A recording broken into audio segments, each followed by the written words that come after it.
ஏன்னா பொங்கல் விழா ஒரு காலத்தில் எப்படி நடந்துச்சு, இப்போ எப்படி பொங்கல் விழாலாம் வீட்டு முன்னுக்கு கோலம் போட்டு, கோலம் போட முன்னாடி தெரிஞ்சிருந்தாங்க, அதனால் போட்டு அடுப்பு மூட்டி பொங்கல் வச்சது ஒரு காலம்.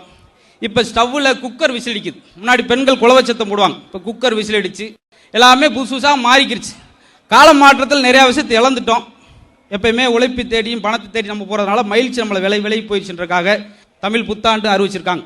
பொங்கல், அது மாட்டு பொங்கல். இன்னைக்கு காலையிலோட ஒரு ஆள் சொன்னார், என்ன தம்பி கரெக்டாக மாட்டு பொங்கல் அன்னைக்கு வந்திருக்கீங்க அப்படின்னார். அதுக்கு இப்படியா சொல்லுவீங்க? இந்த மாதிரி விழாவெல்லாம் வர வர என்ன நன்மைன்னா, இன்னைக்காவது குளிக்கலாம். புத்தாண்டு வந்துச்சுனாலே இல்லை பொங்கல் வந்தாலும் குளிக்கிற விஷயம், புதுசாக ட்ரெஸ் எடுக்கிறது. காலம் மாற்றம் சொன்னேன். முன்னாடி எப்படி பொங்கல் கொண்டாடினா இப்படி கொண்டாடிக்கிட்டு இருக்கோம். அந்த காலத்திலாம் பார்த்தீங்கன்னா பெண்கள் எல்லாமே கையிலே வேலை செய்வாங்க. அம்மி அரைக்கிறது, சுலவில் புடைக்கிறது, உரலில் இடிக்கிறதுன்னு பண்ணாங்க. நல்ல ஆரோக்கியமாக இருந்தாங்க. 120 வயசு வரைக்கும்லாம் எங்கள் பாட்டி இருந்துச்சு. காரணம் அதனால தான் அன்னைக்கு பெண்கள் வந்து ஆரோக்கியமாக இருந்தாலும் சீதை இடையாள்வாங்க. பெண்ணோட அமைப்பு பார்த்தீங்கன்னா 8 மாதிரி இருக்கும். அது எதுக்குன்னா குழந்தைய உட்கார வச்சா சக்குன்னு உட்கார இடுப்பில். இன்னைக்கு எல்லாம் 11 மாதிரி இருக்கு. குழந்தைய வச்சோம்னா சர்ன்னு வலிக்கிட்டு தரையில் வந்து விழுந்துட்டேன். மறுபடியும் அவனை தூக்கி வைக்க சர்ன்னு விழுக. டெய்லர் பார்த்தார், ஒவ்வொரு வயலும் தொப்புன்னு கீழே விழுந்து கிடக்காங்களே, இவங்களை உட்கார வைக்கிறதுக்கு என்னடா ஒரு வழின்னு ஒன்று கண்டுபிடிச்சார். அவர் தான் அந்த லேடிஸ்க்கு இந்த இடத்துல பப்கைன்னு ஒன்று வச்சு விட்டார். இவங்க மாதிரி இருக்கும் புஷ்ஷுன்னு. அது எதுக்குன்னா குழந்தைய உட்கார வச்சோன்னே உட்காந்து அதை அப்படியே குரங்குட்டி மாதிரி அதை அப்படி பிடிச்சி அப்படி உட்காந்துக்கிடுவேன் சக்குன்னு. அதுக்காக அதை கண்டுபிடிச்சார். நிறையா மாறிக்கிடுச்சு. முன்னெல்லாம் பார்த்தீங்கன்னா பெண்கள் வந்து மஞ்சள் கயிறை தொங்க விட்டு அதில் தாலியை தொங்க விட்டுருப்பாங்க.